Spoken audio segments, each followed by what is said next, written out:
Dress, oui, c'est ça, exactement. Donc, regardez, ça aussi, ça peut être un beau kit pour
Bonjour à tous et à toutes, bienvenue sur la chaîne de Danielle Tricotte.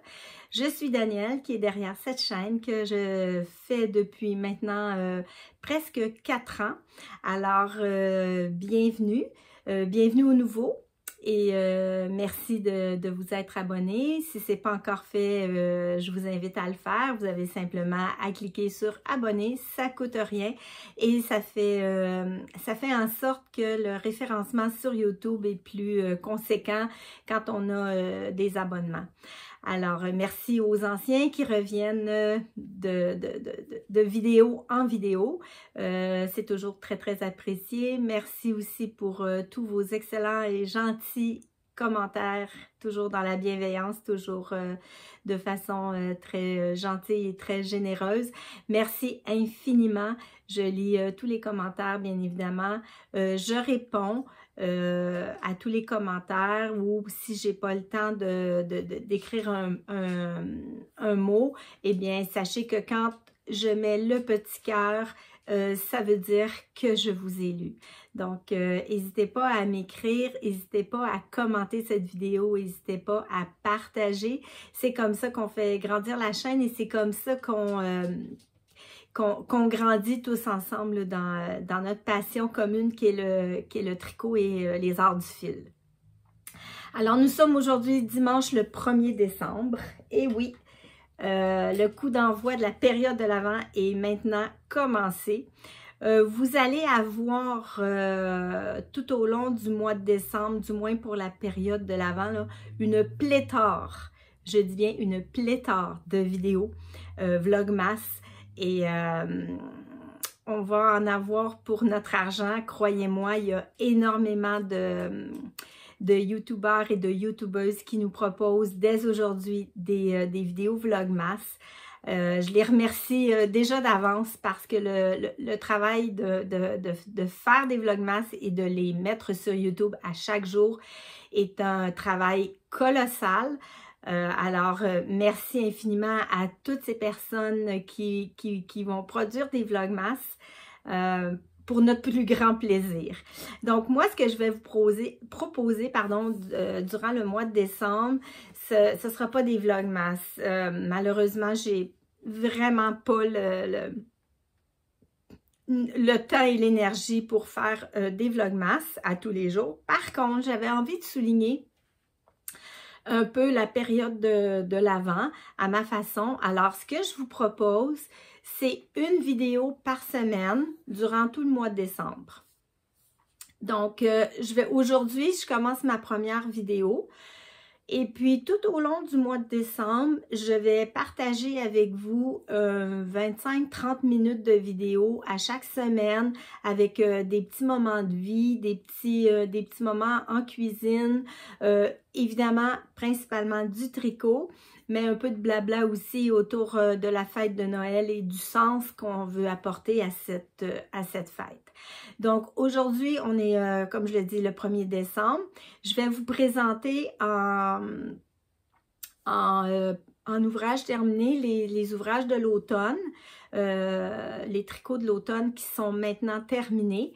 Je dois dire que cette année, je n'ai pas de projet qui traîne dans mes sacs. J'ai pas de projet boulet comme Julie peut en avoir, là, Julie de l'Oïpologue, à qui j'envoie des gros bisous, qui a un projet boulet, puis elle a un deadline, elle s'est donné un deadline pour terminer ce fameux projet boulet. Moi, cette année, je n'en ai pas. Par contre, j'ai quelques petits défis à relever durant le mois de décembre, puis je vais vous entretenir de ça là, tout au long là, de ces semaines qui s'en viennent. Alors, je vais vous en reparler un petit peu plus tard là, dans le courant de cette vidéo. Ceci dit, on va commencer parce que je veux que la vidéo soit relativement courte. Donc, je veux pas non plus prendre trop de temps. Alors, je vais écourter mon blabla et mes petites choses à dire. Et puis, je vais commencer tout de suite dans le vif du sujet avec le premier projet terminé, qui est l'éléphant dans la pièce que vous voyez ici que je porte. Je le porte pour la première fois. Non, on est dans la maison, mais en fait, c'est un gros pull en laine rustique que j'ai tricoté au mois de décembre. J'ai commencé ça au mois d'octobre, je pense. Non, je l'ai commencé au mois de septembre, pardon. Je l'ai commencé le 22 septembre, donc à la première journée de l'automne. Et je l'ai terminé le 10 novembre. Donc, c'est vraiment un projet d'automne. C'est le pull Into the Wild de... excusez-moi, Tanya Barley. Donc, c'est un patron qu'on peut retrouver facilement sur Ravelry. Donc, c'est un pull en jacquard qu'on commence par le haut jusqu'au bas, donc un top-down avec un bel empiècement de motifs jacquard de petits renards. Je vais me lever pour vous montrer le détail de ce beau jacquard. J'ai adoré tricoter ce pull. Je vais me pencher un petit peu pour vous montrer tout le tour. Et puis ensuite, quand on a terminé ce jacquard, cet empiècement, bien, on déroule tout simplement le corps et dans le bas, on vient refaire. C'est parce que j'ai pas de recul, je peux pas me reculer, alors j'ai de la misère à vous le montrer là, dans un seul morceau. Donc, il y a un tout petit rappel de jacquard dans le bas du pull. Mais sinon, quand on a terminé ce bel empiècement, on déroule tout simplement un tricot, là, des kilomètres de jersey en rond. Ça se fait vraiment bien. Et puis, les manches aussi sont toutes unies avec des diminutions à intervalles réguliers, puis quelques diminutions là, de plus pour venir resserrer le poignet de manche. Voilà, j'ai fait des rabats à l'italienne, donc à l'aiguille. Je l'ai fait pour les manches et puis je l'ai fait pour le bas du pull. Je trouve que le rabat à l'aiguille apporte une finition vraiment très propre et très professionnelle, disons. Par contre, sur une laine de ce type-là, j'ai eu peur à un moment donné que ça vienne feutrer parce qu'il y a un frottement quand on passe l'aiguille dans les mailles. Bien, forcément, il y a un frottement. Puis là, à un moment donné, je me suis demandé si ça allait pas feutrer, mais non. Ça s'est quand même bien fait. Alors, voilà. Donc, l'empiècement, en fait, on tricote tout le motif jacquard. Et puis, il y a des rangs raccourcis dans le dos, mais en bas du jacquard. Ça, c'est la première fois que je faisais ça. Le col est un col rond, tout simplement, qui monte un peu. Mais forcément, pour aller à l'extérieur, là, ça prend quand même quelque chose qui couvre le cou.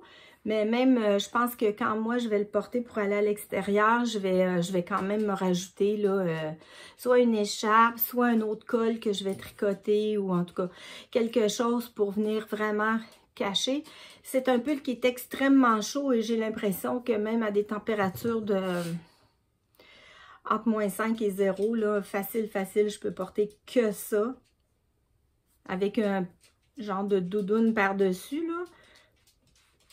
C'était ça, en fait, l'objectif, là, c'était d'avoir un pull, un gros pull très, très chaud pour aller dehors. Je ne l'ai pas porté encore cette année.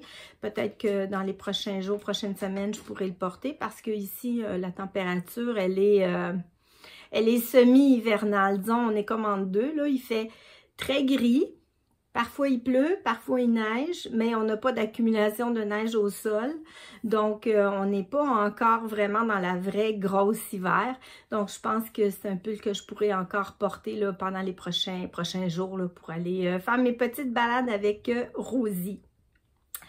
Donc, voilà pour le Into the Wild qui est très très chaud. Là, je l'ai dans la maison.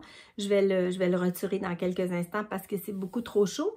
Je vais simplement vous montrer les laines que j'ai utilisées. Il m'en reste vraiment beaucoup. J'ai très mal calculé mes quantités de laine. Donc, j'ai utilisé la laine Letlopi. Donc, c'est une laine islandaise. Et là, j'aurais besoin de mettre mes lunettes. C'est une laine islandaise, c'est du 100% pure laine, donc c'est du 50 grammes 100 mètres. Ça, c'est le coloris 14-20. Je ne sais pas si vous allez pouvoir le voir à l'écran. Donc, c'est un espèce de marron froid, je ne sais pas, gris.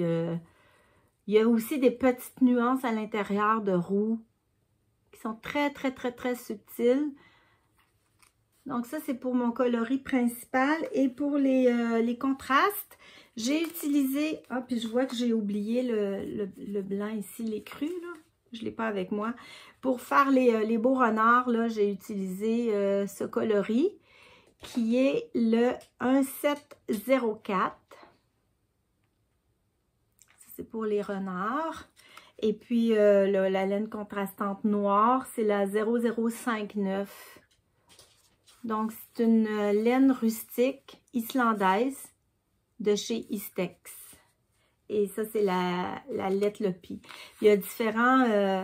ça, c'est probablement l'équivalent d'une grosseur DK, plus ou moins. Puis dans cette compagnie-là, on propose aussi des laines même un peu plus fines et aussi un peu plus grosses. Alors, il y en a pour tous les goûts. Moi, ici, j'ai tricoté mon pull avec des aiguilles. Je vais prendre mon cahier pour vous en parler. J'ai tricoté ce pull-ci avec les aiguilles 5 mm et puis j'ai fait les barres-côtes, des poignets, du collet et des côtes du bas avec des 4 mm. Donc, ça a été quelque chose de vraiment très agréable à tricoter. Franchement, je pensais pas aimer autant tricoter une laine rustique. C'est la première fois que j'en tricote une. Et puis, c'est certain que c'est une laine qui est très piquante, que je ne pourrais pas porter à même la peau. Là, j'ai un pull en dessous. Puis comme je vous dis, c'est vraiment fait pour aller à l'extérieur. Donc, le but, c'était vraiment pas d'avoir un projet là, à porter à l'intérieur. Donc, oui, c'est piquant. Le col ici me pique un peu, mais pas tant que ça finalement. Je m'attendais à pire. Là, je vais me gratter là, parce que quand je dis que ça pique pas, finalement, je dis que ça pique, puis je vais me gratter. Mais je m'attendais vraiment à quelque chose de plus Plus inconfortable, parce que c'est quand même sensible ici la peau du cou. Par contre, je vous dirais que le mohair m'incommode plus que cette laine-là. Donc, ça dépend vraiment de chaque personne. Comme je vous dis, je ne me tricoterai pas un pull d'intérieur comme ça, mais pour un beau chandail de l'extérieur, même un cardigan ou... Oui, sans problème, parce que c'est vraiment une laine qui est très, très, très agréable à tricoter. La définition des mailles se fait bien. Au niveau du jacquard, c'est un vrai charme tricoter cette laine-là parce que les fibres s'accrochent les unes aux autres. Alors, c'est comme s'ils viennent comme s'imbriquer les unes aux autres. Et puis, ça fait de magnifiques jacquards avec... il n'y a pas d'imperfection, il n'y a pas de... Là, il a été bloqué, bien évidemment. Mais c'est ça, au blocage, là, le jacquard, c'est bien détendu et bien défini. Vraiment, c'est mon coup de cœur de l'année 2024. Ça va être ce pull-là avec lequel j'ai passé vraiment des moments agréables à le tricoter. Donc voilà pour mon premier projet terminé. Je vais faire une petite pause et je reviens, je vais retirer mon chandail et puis je vous reviens pour le deuxième ouvrage. Donc me revoilà. J'ai retiré mon pull, j'ai ajouté sur moi, sur mes épaules, le deuxième ouvrage que je vais vous présenter dans quelques instants. Je voulais revenir un peu sur le pull Into the Wild. Je voulais vous montrer l'envers du décor, donc l'envers du motif jacquard. Les gens aiment ça, voir ce que ça donne à l'envers. Moi, j'ai pas tissé les laines, j'ai juste fait courir. S'il y avait vraiment trop d'espace entre deux mailles là, de la même couleur, je tisse à peu près à toutes les 5 mailles.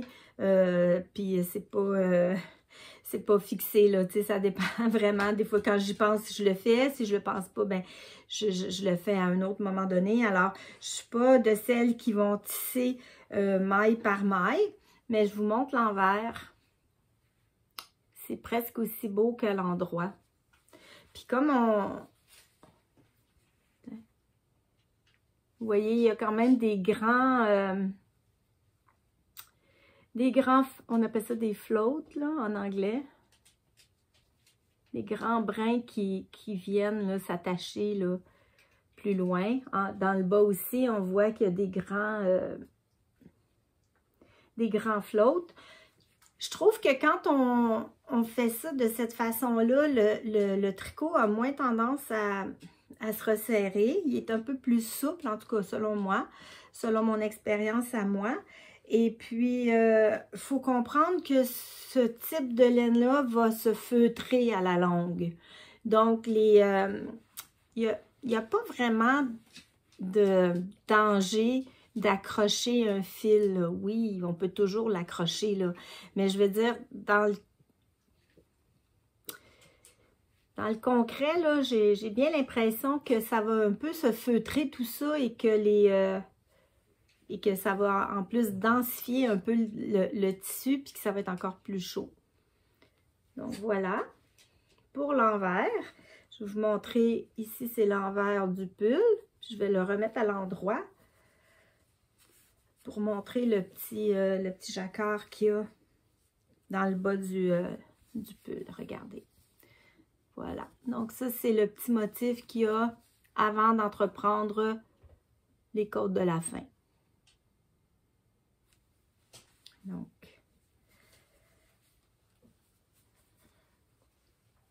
je vais certainement retricoter un peu l'islandais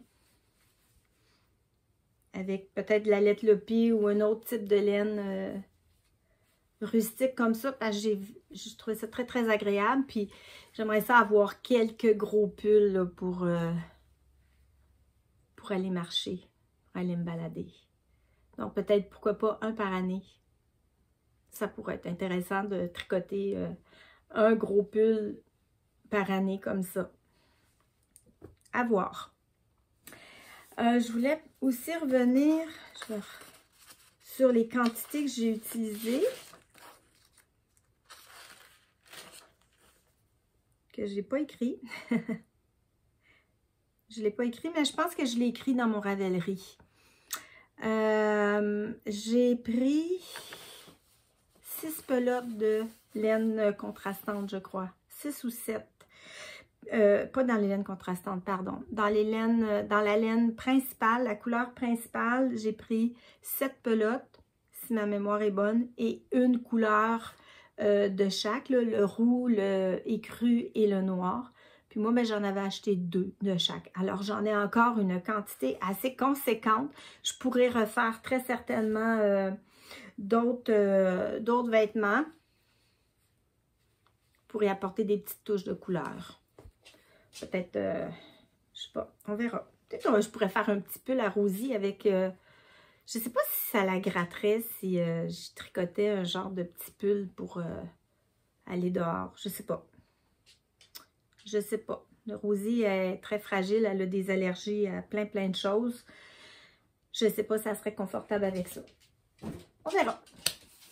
Donc, deuxième projet terminé que je porte, c'est le châle Wendy, qui est un châle qui a été designé par Christelle de Rêver sa vie en couleur. Gros bisous ma Christelle. Et que j'ai tricoté en duo avec ma très chère amie Christelle de Babies. Et j'ai aussi une autre amie qui a tricoté ce merveilleux châle, c'est mon amie Cécile, que vous pouvez retrouver sur Instagram sous le pseudonyme Adomicha. Regarde, toi je t'en donne 2, tu sais pourquoi. Alors, je t'envoie toutes mes meilleures pensées et beaucoup d'amour, beaucoup de santé. Donc, le châle Wendy est un châle triangulaire très facile à faire au point mousse. Et moi, j'ai décidé de le faire à la façon Outlander. Vous savez que si vous suivez Christelle de Rêver sa vie en couleur, vous savez qu'elle a fait un deuxième châle à la façon Outlander. Puis j'ai été très inspirée par son modèle, son deuxième modèle. Et puis j'ai voulu tricoter moi aussi un châle de ce type-là. Je voulais avoir un grand châle qui me couvre bien les épaules et le bas du dos. Puis j'aimais aussi l'idée de faire un revers pour y amener un effet col, comme ça. Et puis, vous voyez, moi, j'ai fait des rayures un peu comme Christelle a fait. Mais j'aurais voulu faire plus long. Mais j'ai manqué de laine. J'ai joué à Yarn Chicken et je n'ai pas gagné. J'ai même pas eu assez de laine pour faire le rabat. Puis j'ai été obligée d'écourter cette rayure-là. Elle a, je pense, une rangée une barre de point mousse de moins que...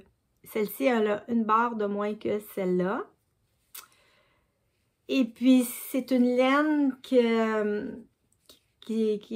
serait pas facile à trouver. Je l'ai trouvée, moi, dans une boutique à Laval, la boutique La Maillerie. Coucou les filles, si vous passez par ici. Je l'ai trouvée à La Maillerie, mais j'ai cru comprendre que c'était peut-être des laines qui n'allaient pas tenir, qui voulaient un peu liquider, puis qu'ils n'allaient pas en recommander. Donc... j'ai manqué de laine. Par contre, ça me donne un châle quand même d'une assez belle envergure, là. Je veux dire, il est quand même très grand. Je peux même pas... on peut même pas voir d'un bout à l'autre, il est beaucoup plus grand que mon envergure à moi. J'ai l'air fine comme ça, hein? Ça va faire une belle photo, ça. Donc, j'ai calculé qu'il mesurait presque 2 mètres d'envergure. Je vais regarder dans ma page projet. Est-ce que je l'ai écrit? Non. Mais je l'ai écrit sur Ravelry, par exemple. Ça, je suis sûre et certain que j'ai écrit la longueur, donc c'est-à-dire l'envergure et la profondeur. Je l'écris, j'en suis certaine, parce que je l'ai mesuré pour pouvoir indiquer. Voilà.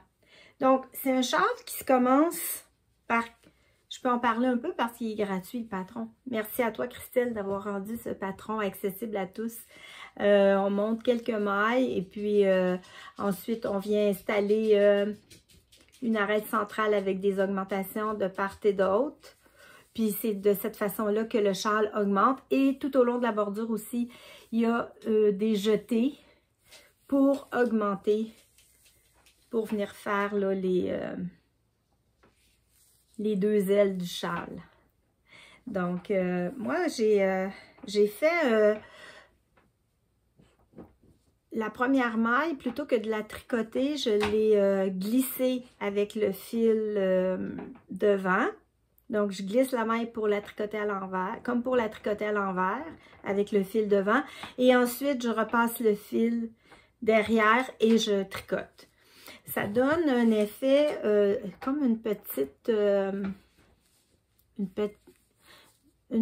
chaînette qui fait une petite finition un peu plus harmonieuse.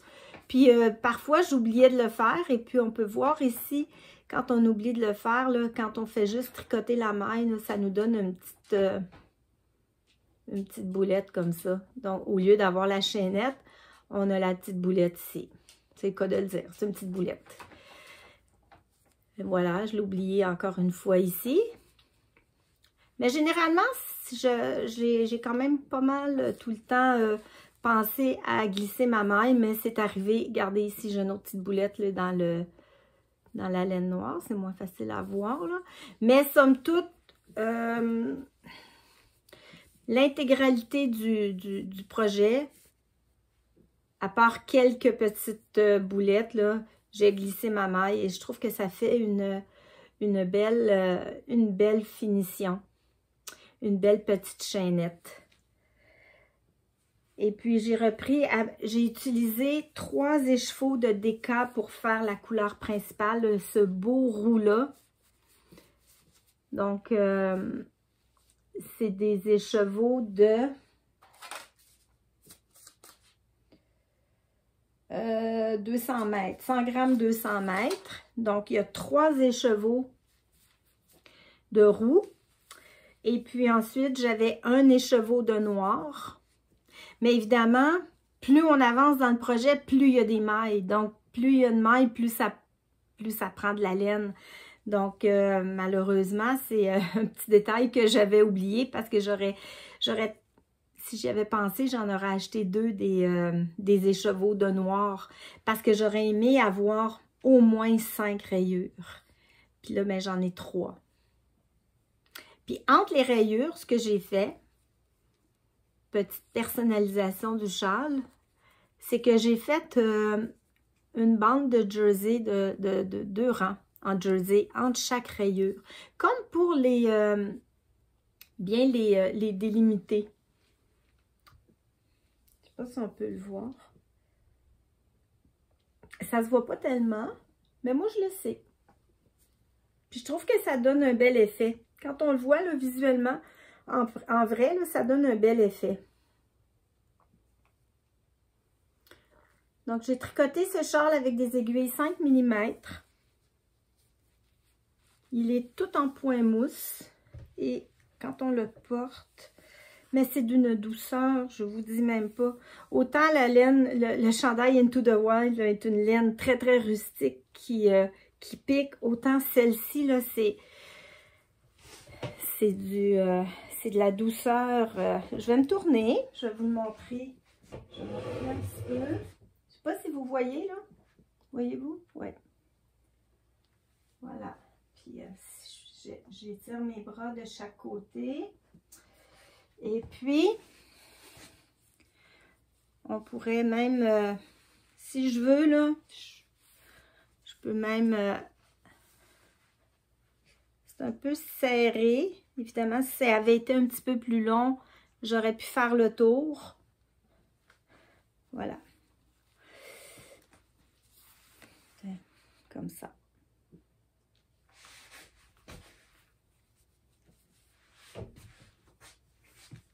Donc, voilà pour le châle Wendy. aux allures de Outlander. Puis la laine, ici, couleur naturelle, c'est... Attends que je trouve mon écheveau, j'ai pas l'étiquette malheureusement. La laine écrue, ben naturelle, là. Ça vient des laines paysannes en France. C'est un merveilleux cadeau que j'ai reçu de mon amie Cécile. Il m'en reste beaucoup parce que je n'ai pas utilisé énormément, juste une bande. Alors, il me reste un écheveau complet plus... J'en ai pris même pas la moitié du premier écheveau. Donc, c'est un 2 plis de chez Laine Paysanne en France. Puis, je pense qu'avec ce restant-là, je vais peut-être me tricoter une marinière dans les teintes de bleu très foncé et naturel comme ça pour les rayures. Qui sait, je ne sais pas, ce sera peut-être un projet pour 2025. Mais c'est une laine qui a une très grande valeur sentimentale, alors je veux faire un beau projet avec. Ensuite, pour les deux laines ici, là, la rousse et la noire, j'ai perdu, depuis tantôt que je cherche les étiquettes, puis je ne les trouve pas, mais je n'ai trouvé une sur deux. C'est de la Art Yarns Silky Twist, donc c'est une 80% extra fine mérino et 20% de soie.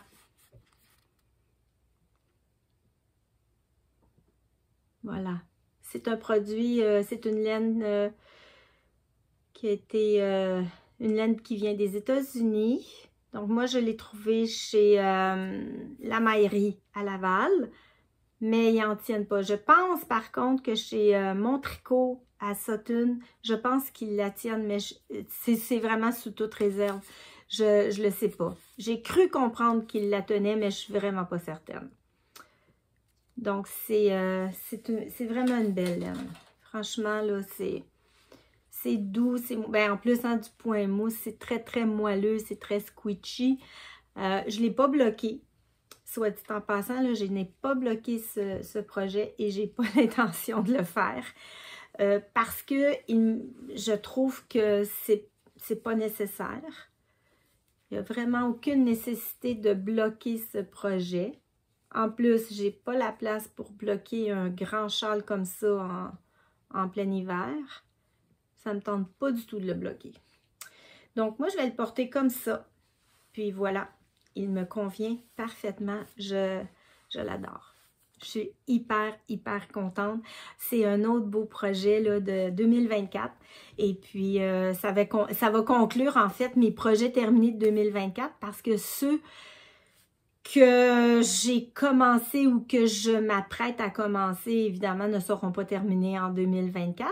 Mais ça, ce sera des choses que je vous parlerai tout au long de mes petites vidéos du mois de décembre. Et puis, parce que j'ai quand même quelques projets qui soit sont démarrés, mais vraiment là, très genre juste le montage de fait, soit qui sont pas encore démarrés mais que ça va venir. Et puis j'ai aussi une petite paire de chaussettes aussi qui est en cours, mais encore une fois, c'est quelque chose que je vais vous parler là, au cours des prochaines semaines. Qu'est-ce que je voulais rajouter d'autre pour cette courte vidéo de ce 1er décembre? Bien, vous avez vu, j'ai mis des images en début de vidéo là, de ma petite déco de Noël là, que j'ai fait. Je l'ai fait ce matin. Et puis, j'avais entendu du bruit cette nuit. Et puis, je me demandais ce que c'était. Mais j'ai pas eu le courage de me lever pour aller voir. Alors, ce matin, en me levant, j'ai été voir d'où ça venait ce fameux bruit. Et voilà qui est arrivé pour le temps des fêtes. Monsieur Tricotin. Donc, Monsieur Tricotin est arrivé cette nuit à grands coups de Bing Bang Beding Bedang. Alors, il est atterri dans ma boîte de laine, dans ma boîte de tricot, comme vous avez pu le voir. Et puis, Tricotin, cette année, il a décidé qu'il tricotait des petits bonbons de Noël. Il a découvert Petite Knit durant l'année. Et puis, il me disait qu'il trouvait très amusant de tricoter des petits bonbons comme ça, avec des petits restants de laine. Et je pense que durant l'Avent, il va nous en tricoter quelques-uns. Donc, voilà, pour mon ami Tricotin qui va m'accompagner durant tout le temps de l'Avent, tout le temps des vidéos. Et puis, Tricotin, ben, il y a une lointaine cousine, une cousine éloignée qui s'appelle Crapulette. Et qui, elle, tricote des chaussettes. Et puis, je vous montrerai les chaussettes qu'elle tricote dans le courant des prochaines semaines. Alors, je suis bien accompagnée durant la période de l'Avent avec mon petit Tricotin. Et puis, qui nous tricotera des beaux petits bonbons d'un patron de Petite Knit. Il me fait dire que c'est un patron gratuit que vous pouvez retrouver sur Ravelry. Et puis, c'est très, très, très simple à faire et on peut utiliser tous les restes que l'on veut pour le faire. Donc, mon ami Tricotin m'accompagne durant la période de l'Avent. Et parfois, j'aurai des nouvelles là, de Crapulette qui, elle, est restée quelque part dans le lointain pôle Nord peut-être. Et puis, elle m'enverra des nouvelles de temps en temps. Mais je vais quand même vous montrer une photo de Crapulette là, en train de s'exécuter au tricot. Et puis, je vous en reparlerai là, au moment opportun, quand il y aura des avancées de tricot. Alors ça, c'était le petit clin d'œil pour ouvrir vraiment là, la période de l'Avent, la période de festivités. Et puis, je suis très heureuse d'avoir retrouvé mon Tricotin. Je suis heureuse qu'il ait décidé de venir passer encore une fois le temps des fêtes avec moi.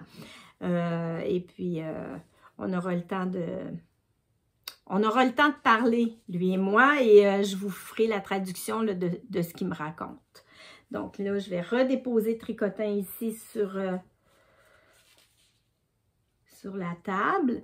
Et puis, je ne sais pas si vous vous souvenez, l'année passée, j'étais partie dans une grande envolée où je voulais faire une boîte de bas. Et puis, en cours de route, ben, j'ai perdu complètement la motivation de tricoter des chaussettes. Donc, j'ai peut-être, je ne sais même pas combien j'en ai tricoté. À chaque fois que j'ai tricoté une chaussette en 2024, je l'ai mis dans une boîte. Je l'ai emballée, je l'ai mis dans une boîte. Combien il y en a, là, j'ai aucune idée. Mais j'ai la boîte ici et j'ai l'intention d'ouvrir à chaque épisode. Je vais ouvrir ma boîte, je vais prendre un paquet, puis je vais déballer avec vous une chaussette que j'aurai tricotée et dont j'ai oublié au fil du temps là, que j'ai tricoté certaines choses. Alors, je pourrai, ça va me rafraîchir la mémoire et ça va me rappeler des bons souvenirs. Alors, moi, j'ai une boîte ici que j'ai emballée.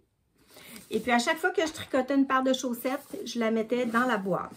Et là, je vais ouvrir la boîte. Oh mon Dieu, il n'y en a pas beaucoup. J'ai 4 paquets. Regardez. Donc, j'ai 4 paquets. Donc, 4 paires de chaussettes.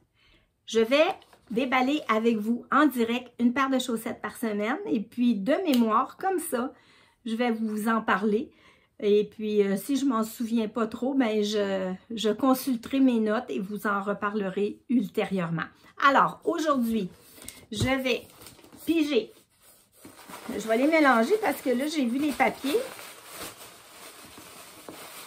Alors, je vais prendre celle-ci. Là, je vais fermer ma boîte parce que je ne veux pas voir les autres paquets. Donc, j'avais écrit quelque chose, mais avec le crayon, ça s'est effacé un peu. Alors, je ne me rappelle pas du tout ce que j'avais écrit.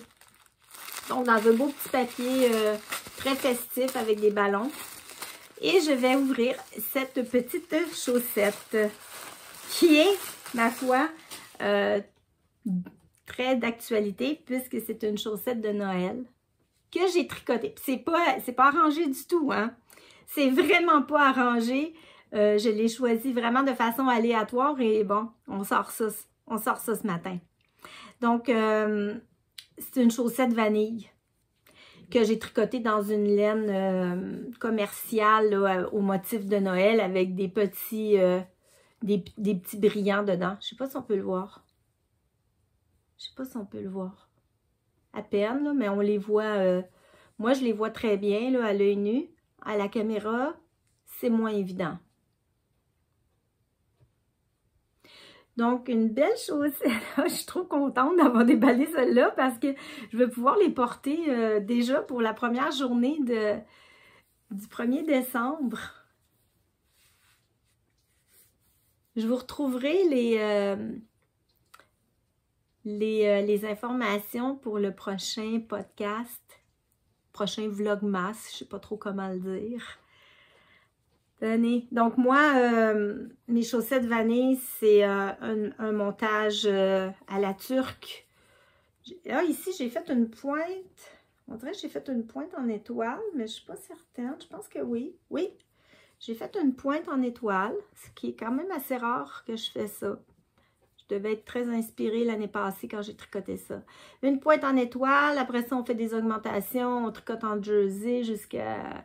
Pour moi, c'est 17 cm de longueur de pied. Ensuite, je pars le talon que j'ai fait dans la même laine, aucun contrastant. Donc, un talon Fish Lips Kiss Heel, mon talon préféré de préféré. Quand le talon est terminé, on monte la tige et ensuite, on vient faire un barcode. J'ai fait du... j'ai fait du 2-2. J'ai fait un assez long barcode en 2-2.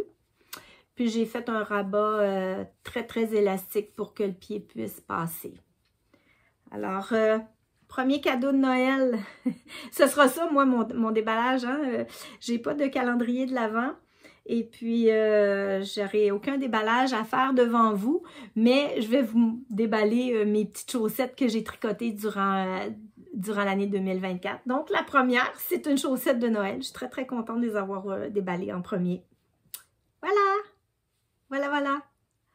Et puis, concernant les calendriers de l'Avent, non, j'ai pas de calendrier de l'Avent. Par contre, au mois d'août, je pense, fin juillet, début août, je me suis commandé une box de Noël d'une teinturière que je connais pas du tout, que j'ai vu passer sur Facebook. Et puis, je regardais le travail qu'elle faisait, c'est Fleurs et Bonbons. Et puis, je trouvais que c'était beau. Je trouvais que son travail avait l'air très beau, très intéressant.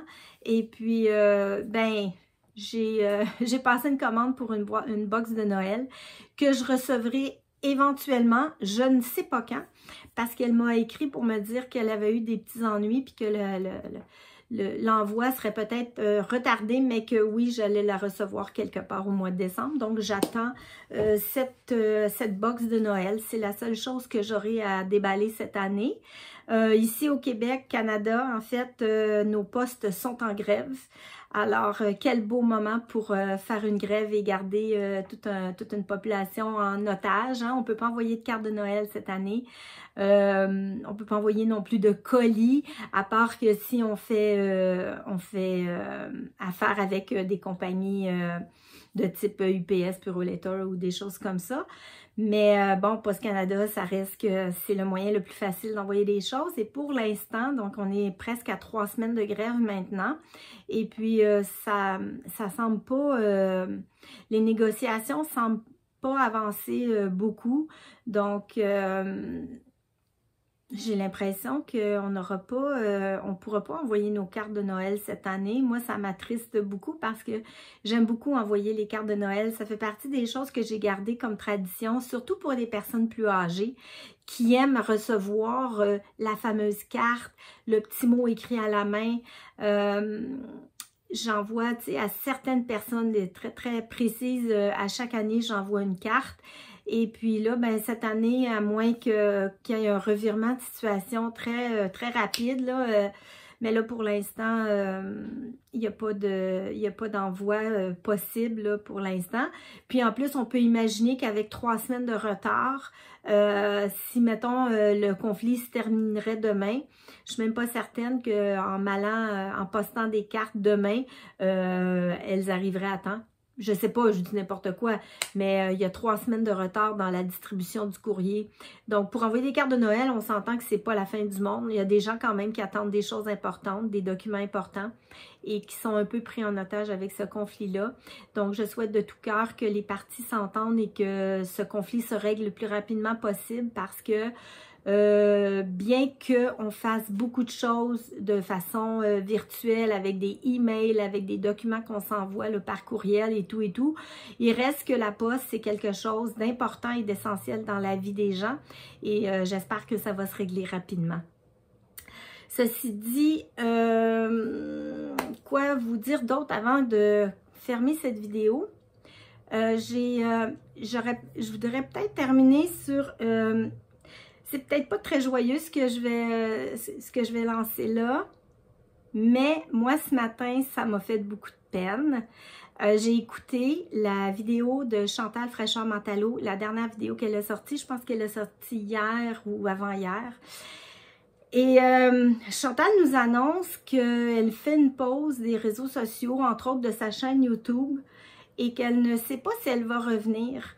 Ben, on va se croiser les doigts que oui, là. Mais au-delà du fait qu'elle a des problèmes personnels, ce que je peux très bien comprendre, et puis c'est tout à fait normal des fois de vouloir prendre des pauses, mais sa motivation vient aussi du fait qu'elle a reçu des mauvais commentaires sur sa dernière vidéo. Puis les commentaires sont tellement mauvais pour certains commentaires, pas l'ensemble évidemment, mais il y a certains commentaires qui ont été à ce point méchants que ça la fait remettre en question sur le fait de poursuivre ou non sa chaîne et que là, pour l'instant, elle prend une pause. On lui a reproché d'avoir truqué son dernier tirage, entre autres. Ben moi, là, ça me sidère. Je suis outrée, je suis sans connaissance que des gens puissent être aussi méchants et puissent passer des commentaires aussi désobligeants envers une personne tellement généreuse. Chantal, c'est une tricoteuse, une youtubeuse qui est d'une générosité extrême, qui à tout moment, moi je vais ouvrir mon Ravelry, pouf, j'ai un patron, Chantal m'envoie un patron, elle fait des tirages à tout moment, elle nous donne des astuces, elle prend du temps pour faire des sélections de patrons, elle nous met des images de son bel environnement, de ses fleurs, bref, Chantal, c'est la générosité incarnée. Puis, on lui reproche d'avoir truqué son tirage. Non, mais attendez, là. On est sur des chaînes de tricot. Est-ce qu'on peut rester respectueux et aimable? Moi, j'étais tellement triste quand j'ai vu cette vidéo-là. En fait, j'aurais peut-être pas dû la regarder avant de filmer. Par contre, je suis contente de l'avoir vue avant de filmer parce que je peux quand même en parler. Puis vraiment, ça me fait vraiment de la peine que des gens aussi méchants sur les réseaux sociaux qui vont s'attaquer à des personnes gentilles, respectueuses, généreuses, avec pleine de compassion, pleine d'empathie. Non, mais c'est pathétique quand tu penses à ça. En 2024, on peut recevoir là, autant de méchanceté puis de violence. Je trouve ça vraiment, vraiment, vraiment triste. Et puis, si Chantal m'écoute et qu'elle regarde cette vidéo, je tiens d'abord à t'envoyer mon amitié la plus sincère. Je suis une fan de toi depuis le début de ta chaîne, ou presque, là. Je t'écoute, j'ai écouté tous les vidéos, j'en ai jamais manqué une plutôt, on dit une vidéo, ouais. Et puis, ce que je souhaite de tout cœur, Chantal, c'est que tu prennes le temps de te reposer, de prendre soin de toi et de prendre du bon temps durant cette période de l'Avent. Loin des réseaux sociaux, loin de la pression. Mais ce que je souhaite de tout cœur, c'est qu'on se revoit en janvier ou du moins en 2025 parce que tu es sans contredit une podcasteuse, t'es comme un phare. Tout le monde connaît Chantal Fraîcheur-Mentalo. Tous les tricoteurs, toutes les tricoteuses connaissent Chantal Fraîcheur-Mentalo. Et tu apportes tellement à cette communauté que je ne peux pas imaginer que ta chaîne disparaisse. Donc, reviens-nous, Chantal, reviens-nous en force, reviens-nous ravigorée, régénérée, pleine d'énergie. Et puis, moi, je vais attendre tes vidéos parce que je souhaite ardemment te revoir. Donc, sur ce, je vais conclure ici cette première vidéo du 1er décembre. La période de l'Avent, elle est commencée. Vous avez déjà probablement des dizaines de vlogmas à regarder. J'espère que vous prendrez un peu de temps pour regarder la mienne. Celle-ci est un peu plus longue, mais les autres vont, j'espère, être un peu plus courtes pour ne pas que vous soyez saturés de vidéos. Alors, je vous embrasse. Je vous dis bon tricot, bonne période de l'Avent. Et puis, éloignez-vous des gens toxiques, comme dirait mon ami Clément. Éloignez-vous des gens toxiques. C'est la meilleure façon de rester sain et saine d'esprit, puis rempli de joie et d'amour. Je vous aime, je vous embrasse et on se retrouve la semaine prochaine. Bye bye!